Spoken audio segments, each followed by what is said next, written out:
Allez, deuxième période de ce numéro de la Grande Team. Merci d'être avec nous. On est vraiment content de vous savoir aussi nombreux à nous suivre tous les soirs de la semaine de 20h30 à 22h sur le canal 203, StarTime 740, la TNT numéro 3 ou encore sur l'application RTI Mobile.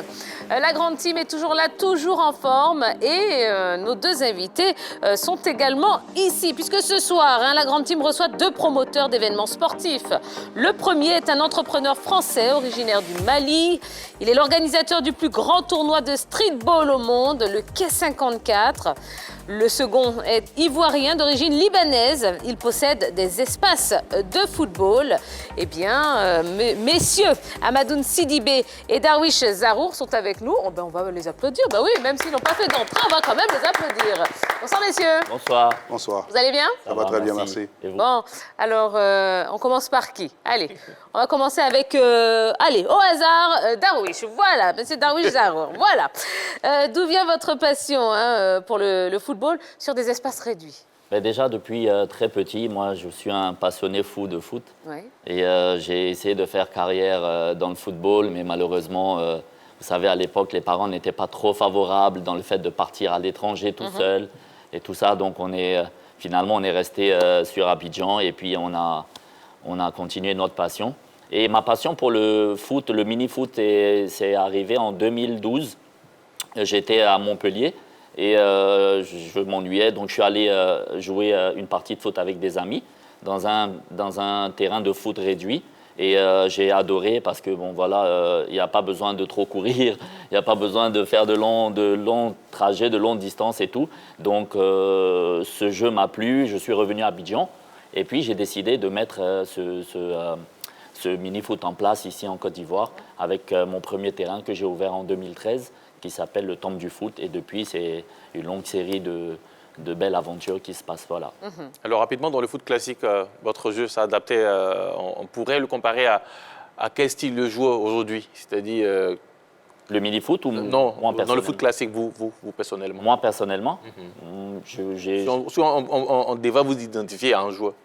Moi, on m'identifie à Batistuta. Ah, Batigol. Voilà, Batigol. Voilà, je suis un renard des surfaces. D'accord. Voilà, très dangereux. Oui.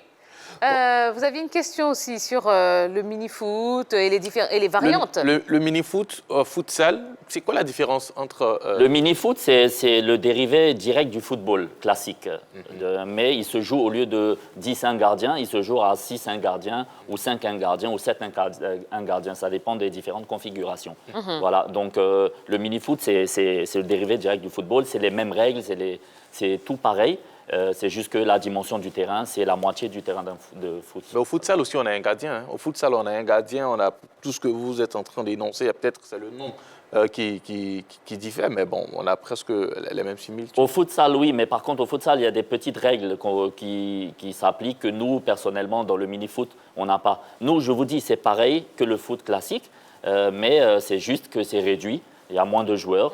Et puis, la dimension du terrain, c'est réduit, c'est tout. Sinon, c'est pratiquement les mêmes règles. D'accord. Voilà. Amadoun Sidibé, comment est née l'histoire d'amour entre vous et le basketball? Comment est né l'événement? Non, votre histoire d'amour. Mon histoire d'amour Oui, avec le basket. Mon histoire d'amour, elle est spéciale. En réalité, j'étais en 91 pour la première fois à New York. Ouais. Et donc, mon oncle, en fait, travaillait aux États-Unis à l'époque avec ma tante. Et moi, je venais juste de finir mon année scolaire. Donc j'étais parti en vacances, c'était, on va dire, ma deuxième fois aux États-Unis, mais c'était la première fois là où j'avais 16 ans, je me suis dit, bon, j'étais un peu plus amène à comprendre un petit peu ce qui se passait. Et je suis arrivé en plein finale NBA 91. Et mon oncle, en fait, m'obligeait à s'asseoir à côté de lui, en fait, pour regarder les finales NBA à l'époque. Et c'est là qu'est né... Moi, je ne connaissais pas du tout le basket avant ça. Ah, okay, voilà, je ne connaissais pas du tout le basket. J'avais essayé pas mal de sports, du judo, du foot. Bon, c'est pas quelque chose, en tout cas, que j'ai trouvé, en tout cas, mon bonheur. Et en 91, il m'a dit simplement, assieds-toi, Amadoun, viens, regarde cet homme-là. Là. Il me parlait de Jordan. En fait, lui, il était fan de Jordan à l'époque. Il m'a dit, tiens, regarde le basket un peu, comment c'est intéressant. Et à cette époque-là, ce qui est bien, c'est que ses enfants avaient un correspondant qui venait donc de l'État du Michigan, donc sur New York actuellement, qui lui aussi était basketteur. Donc, avec qui j'ai commencé à jouer au basket pendant cet été-là. Voilà. C'est là, en vrai, vraiment que ma passion du basket est née, en fait. OK. Alors, parlons maintenant du Quai 54. L'idée vous vient comment? L'idée me vient comment? C'est qu'en fait, en fait, le basket, c'est un sport où en fait, il y a beaucoup d'énergie. C'est-à-dire que tu peux facilement mélanger les professionnels et les amateurs. Parce qu'un amateur peut être très fort, c'est juste qu'il ne va peut-être pas faire 2 mètres comme certains joueurs. Et puis c'est assez libre comme sport. Donc ce qui se passe, c'est qu'on a un endroit qu'on appelle la Halle Carpentier à Paris, là où chaque été on se réunit entre les amateurs et les professionnels, on se mélange tous ensemble et on joue. On joue, on passe notre journée à jouer au basket. Et un jour comme ça, je me suis dit, mais en fait, il y a plein de gens qui s'arrêtent pour regarder à chaque fois en disant « Ah ouais, il y a des professionnels, il y a des amateurs ». J'ai dit « Mais pourquoi pas essayer d'en faire un tournoi ?» En fait, c'était vraiment plus un truc d'amusement en fait, à la base. Hein. Voilà, et c'est comme ça que j'ai donc créé la première édition de mon événement, quoi. D'accord. Alors, aujourd'hui, votre événement, hein, votre tournoi, le Quai 54, c'est le plus grand tournoi de streetball en France, au monde. Au monde, clairement. Au monde, carrément. Ouais. Est-ce que vous vous attendiez à un tel engouement, honnêtement? Non. En fait, des fois, il y a des choses En fait, j'avais même pas cette vision-là à l'époque. Déjà, d'une, parce que j'étais plus jeune. Et deuxième chose, quand je commence à faire l'événement, pour moi, à la base, c'est pour répondre, entre guillemets, à une demande qui existe. Mais en fait, c'est surtout qu'à ce moment-là, en fait, on va dire que Jordan a arrêté le basket. Et qu'est-ce qui s'est passé? Les marques ont arrêté de faire des tournois de basket, la promotion du basketball. Donc, on s'est dit, mais en fait, on est toujours en train de dire, oui, ils font plus, mais... C'est pas difficile d'organiser un tournoi de basket. On a le réseau, on a les amis. Bon, mon autre métier étant la musique, j'ai beaucoup d'artistes aussi qui sont autour de moi. Et j'ai appelé tout le monde, j'ai dit venez, je vais organiser un tournoi de basket et on se crée une ambiance. Et quand tu fais une première édition, tu refais une deuxième édition. Et puis bon, j'ai eu la chance, en tout cas en 2005, de rencontrer Gentry Humphrey, qui est aujourd'hui mon mentor, c'est-à-dire l'un des boss marketing de Jordan US, qui était là à Paris cet été-là et qui a vu l'événement et qui a dit attends, mais lui il a pas les moyens, il fait déjà un gros truc comme ça, comment est-ce qu'on fait pour trouver un terrain d'entente, quoi. Et c'est comme ça que ça a commencé. Alors, est-ce que vous n'avez pas été inspiré par les All-Star Games? Parce que quand on voit un peu ce qui se passe avec les concours de dunk et autres, est-ce que c'est pas... Parce qu'on sait qu'au niveau des All-Stars, il y a pas mal de choses qui se passent. Le tir à 3 points, le concours de dunk et tout. Est-ce que vous n'avez pas été inspiré par, je dirais, cette petite partie de la NBA? De toutes les façons, tu es inspiré par plein de choses. Ça veut dire que, on réinvente rien. Mais après, c'est chacun comment est-ce que tu arrives à faire ta recette. Tu vois ce que je veux dire? C'est comme si tu vas faire un mafé. Il y en a qui vont mettre beaucoup d'arachides, d'autres un peu moins d'arachides. Moi, j'ai trouvé que la meilleure façon de faire mon événement, c'était de surtout l'adapter à la France à l'époque. Parce que j'étais sur le territoire français et de ne pas faire un copier-coller de ce qu'il y a aux États-Unis, ce qui n'allait pas marcher en France. Et voilà, donc j'ai commencé à développer l'événement. Bien sûr, j'ai été inspiré de Rocker Park, j'ai été inspiré du basket français aussi, pardon, excusez-moi, et j'ai été aussi inspiré de tout ce que j'ai vu du basketball, du basket de rue que j'ai vu à New York, et j'ai essayé, en fait, entre guillemets, de l'ajuster à la France, en tout cas à l'époque, parce qu'avant d'avoir une vision internationale, j'avais d'abord une vision française. D'accord. Darwish Zahour, pourquoi est-ce que vous avez décidé d'investir dans des espaces de jeu? Mais déjà, comme je vous ai dit, c'est par amour pour le football. Ouais. C'est déjà une passion. Et puis, il y avait ce besoin en Côte d'Ivoire. On n'avait pas ce type de sport. Et j'ai voulu mettre ça en marche et puis être le précurseur, comme on dit, des terrains de mini-foot. Voilà. Est-ce qu'il y a des conditions particulières pour avoir accès à vos espaces? Non, tout simplement, on appelle au standard, vous regardez la disponibilité des terrains en fonction des heures et des jours qu'il y a. Et puis, en fonction de ça, vous faites la réservation. Il y a un acompte qui est demandé. Mais là, cette année, on met en place un système de réservation en ligne qui va faciliter plus l'accès à tout public. D'accord. Voilà. Alors, récemment, vous avez organisé le tournoi de l'Espoir. C'est ça. Vous pouvez nous en dire un petit peu plus? Mais le tournoi de l'Espoir est venu dans un contexte, vous savez, le corona qui a frappé en 2020 toute l'humanité. Et donc, on a été privé pendant 6 mois de foot, on va dire, de mars jusqu'à septembre, à cause des conditions d'hygiène et tout qu'on devait respecter. Et donc, le tournoi de l'Espoir, j'ai donné ce nom de l'Espoir pour donner un espoir à toutes les personnes qui souhaitent et qui veulent reprendre le football, qui viennent dans de nouvelles conditions. Et voilà, ça s'est très bien passé. Ça s'est passé au Temple du foot de Cocody, sur mon terrain du campus. Et puis, on a enregistré une dizaine d'équipes. Et sur les 10 équipes, il y a eu un vainqueur. notamment mon équipe. Ah, Voilà, j'ai été organisateur et en même temps vainqueur du fameux tournoi. bon. Voilà. Non, pas de commentaire là-dessus. Hein. Non, j'ai rien à dire. On va éviter. Oui, tiens, Malo. justement, la 3 a dépêché une équipe sur place. C'était le 6 décembre dernier, une super finale. Hein. Une équipe des Gladiators FC qui avait éliminé en demi-finale l'équipe des Red Tigers au tir au but. Les Cèdres d'Abidjan, l'équipe de M. Zaro, s'était imposée largement face au FC Nawes. Les deux équipes se sont retrouvées en finale. Deux équipes au style différent. L'équipe des Cèdres d'Abidjan, composée de plusieurs joueurs de l'équipe nationale de mini-foot de Côte d'Ivoire, et l'équipe des Gladiators FC, qui porte bien son nom, qui est une équipe qui va chercher la victoire, qui va chercher donc des résultats au forceps. Et c'était le cas en finale, car les Cèdres d'Abidjan ont dominé cette finale-là globalement. Les Gladiators ont essayé de résister, ont essayé de titiller cette équipe des Cèdres d'Abidjan, qui s'est finalement imposée 6-4. Vous voyez que ça a été une belle finale avec beaucoup de buts. On est passé à la remise des trophées avec Fawaz Nader, qui a été donc élu coach, meilleur coach du tournoi. Lui, il est le coach des Gladiators FC. Le meilleur buteur, c'est Hassan Kadami. Voilà. Hassan Kadami, meilleur buteur, jeune joueur du mini-foot qui était meilleur buteur de ce tournoi-là. Voilà, avec 15 buts. Donc, c'était une très belle fête. En tout cas, ça a de bon augure pour le futur du mini-foot en Côte d'Ivoire. D'accord, eh ben, super, super. Ouais. Donc, bilan positif alors pour le tournoi. Très positif. D'accord. Amadoun Sidibé, on revient à vous. Hein. Il y a un de vos proches, Almami Souma, qui a dit il n'y a pas d'argent au quai. Il n'y a pas de prize money dans le quai 54 ? Pas de prize money. En fait, ce qui se passe, c'est qu'à la base, quand on a commencé ce tournoi, justement, on voulait pas justement mettre de l'argent parce qu'on savait que ça allait commencer à jouer un mauvais basket. Je veux dire qu'on sait dès qu'il y a de l'argent, ça commence à être un très mauvais esprit, à discuter. Tout. Nous, on était là pour le spectacle, en fait, à la base, pour le sport. Qu'est-ce qui a motivé les joueurs à venir Alors, il y a plusieurs. Déjà, d'une, c'est l'ambiance du quai 54, clairement, que je pense que c'est la salle NBA des gars, en fait. Déjà, d'une, je pense que la motivation. Après, deuxième chose, on va dire que dans le milieu du basket, moi, j'ai beaucoup d'amis, c'est beaucoup qui sont mes frères avec qui on a grandi. Qu'est-ce qui a motivé? C'est que, la réalité, c'est que je me suis dit, quand il n'y a pas d'argent, ce qu'il faut trouver, c'est un intérêt. Et en fait, le plus gros intérêt que j'ai trouvé, on va dire, avec mon ami Thibaut de Longeville en 2005, c'est que j'ai fait venir la plus grosse équipe de streetball du monde, qui s'appelle Terror Squad, qui vient de New York et qui est parrainé par le rappeur Fat Joe à l'époque. Okay. Voilà. Donc, son équipe est venue à Paris et ils ont perdu contre nous. Wow. Donc, ça, en fait, ça a mis la lumière sur le quai 54 tout de suite. Moi, j'avais déjà préparé mon truc en tête. Je me disais, il faut absolument qu'on gagne. Les gars ont quitté le terrain même avant la fin de la finale, en fait. C'était pas organisé, hein, c'était pas préparé. Non, pas du tout, pas du tout. D'accord. Non, ce qui était organisé, c'est qu'il fallait qu'on les mange, ça c'est sûr. Voilà. Après dire que c'était organisé, qu'ils allaient quitter le terrain, non. Et ce qu'on a fait, tout ça, moi, je l'ai documenté, en fait. Parce que je savais qu'en fait, que c'est bien beau de faire tout ce genre de choses-là, mais le plus important, c'est que les gens le voient, en fait. Et donc, on a fait une vidéo. Elle est partie sur les réseaux à l'époque, et puis les gens commençaient à dire « Ah ouais, c'est quoi ce tournoi ?» Et là, c'est de là que le Brésil, la Chine, les États-Unis, enfin, plein de pays du monde commencent à nous contacter. Nous, on veut venir à votre tournoi.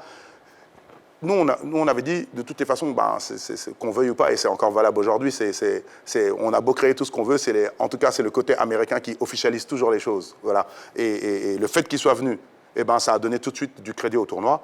Et puis, on a continué donc à développer l'image de l'événement. Hein. Et au point que Michael Jordan lui-même assiste absolument. À l'émission. En fait, en dehors même du fait qu'il assiste à l'événement, c'est surtout qu'en fait, que c'est le sponsor de l'événement depuis 14 ans. J'ai commencé avec Nike pendant 3 ans. Et depuis 14 ans, c'est notre sponsor. Et ils nous le rendent bien, hein. De toutes les façons, on a de jolies collections que nous, on dessine aujourd'hui, parce que faut savoir que les maillots de basket K54 sont très spéciaux, c'est nous qui les dessinons, et on a fait, voilà, et puis qu'ils arrivent vraiment à suivre notre vision, et on continue d'évoluer ensemble, et puis on est content, en fait. Voilà, de la preuve, là, aujourd'hui, ils sont prêts à venir en Afrique. Voilà, je les ai convaincus en leur disant, nous, on va venir en Afrique, on va venir. Le but du jeu, maintenant, c'est de venir à Abidjan pour le mois de juin et commencer à faire une première édition ici, en fait. Alors, vous l'avez annoncé. Hein, ouais. D'accord. Donc, au mois de juin, donc, version abidjanaise de ce quai 54. Quelle sera la particularité? Est-ce que ce sera la même chose que vous allez nous emmener ici, ou bien il y aura une petite saveur africaine, une petite saveur ivoirienne? En fait, le truc, c'est que de toute façon, le quai 54 a une saveur africaine en France. Il a une saveur très africaine en France. Et venir ici, pour nous, en fait, ça va être assez simple. De toute façon, dans tous les cas, l'animateur de l'événement, c'est Mokobe du 113. Donc voilà, qui est l'artiste Mokobe, donc, qui va animer l'événement en Côte d'Ivoire.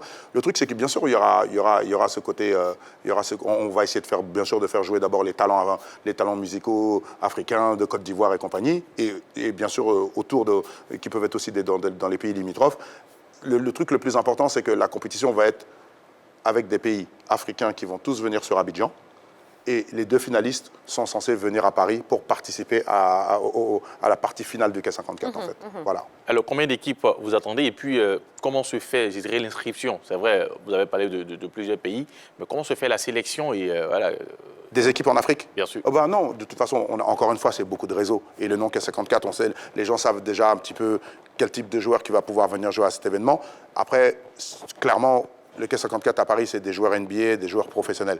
C'est la même chose qu'on va attendre de toutes les façons sur Abidjan. Ça veut dire que ça va être des joueurs d'équipe nationale, des joueurs qui jouent en Europe, d'autres qui peuvent jouer aux États-Unis. Mais c'est sûr que de toute façon, la sélection des joueurs, elle sera très très haute. Pourquoi? Parce que de l'autre côté, il y a la NBA Afrique maintenant, voilà, qui va forcément de toute façon regarder ce que nous faisons, parce que nous sommes tous avec Nike et Jordan, et on est en train de voir tout simplement comment est-ce qu'on va développer ça au mieux. Mais en réalité, c'est le Corona aujourd'hui qui nous a un petit peu ralenti dans le fonctionnement, mais on espère que d'ici le mois de juin, on aura trouvé des belles solutions. En tout cas, on promet de venir faire... En tout cas, je ne viens pas pour faire un petit K54 en Côte d'Ivoire. Si on vient, c'est pour faire l'équivalent de Paris, clairement, quoi. On aurait appris qu'à la base, vous comptiez le faire au Mali. Ouais, et exactement. Finalement, c'est Abidjan qui a été choisi. Pourquoi? Alors, il y a plusieurs pays. D'abord, c'était le Nigeria, le Mali.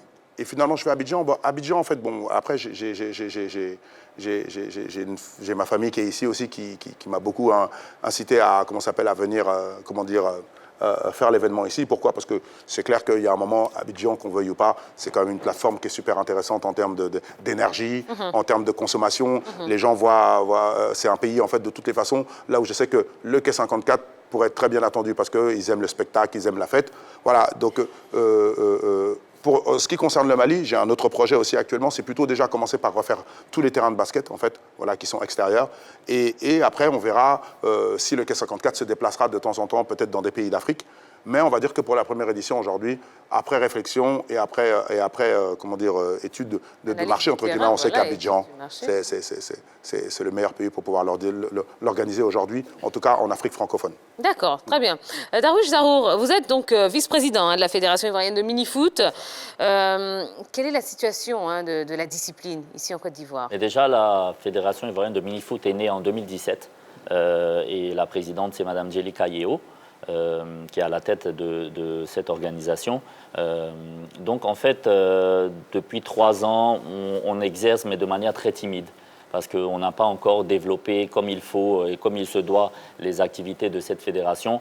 Nous étions en train de mettre en place tous les documents administratifs vis-à-vis du ministère et tout. Et donc aujourd'hui, nous sommes officiellement reconnus en tant qu'une organisation réelle et qui a le droit d'exercer. Donc en 2018, on a participé à la Coupe d'Afrique de mini-foot en Libye et nous avons été champions d'Afrique en 2018.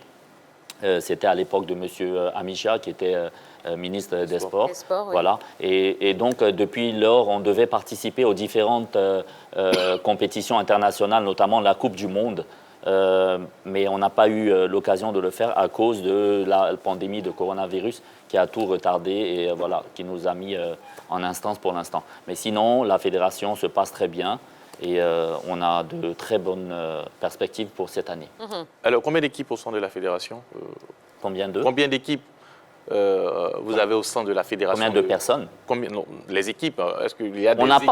On n'a pas encore d'équipe. Justement, cette année, nous avons décidé de lancer le championnat national, voilà. Qui va normalement se tenir dans le mois de juin, si tout va bien, si cette pandémie ne nous freine pas encore. Donc, il y a un appel à candidature et un appel à toutes les équipes désirantes participer à ce championnat, qu'il soit d'Abidjan ou en dehors d'Abidjan, qui va être lancé bientôt dans les jours et semaines à venir pour faire vraiment un grand recrutement de masse et pour pouvoir avoir vraiment un championnat de qualité Et voilà, donc on espère aussi compter sur la participation de l'A3 pour nous accompagner. Eh bien, avec grand voilà. plaisir. Voilà. Avec grand plaisir. Eh bien, merci beaucoup, en tout cas.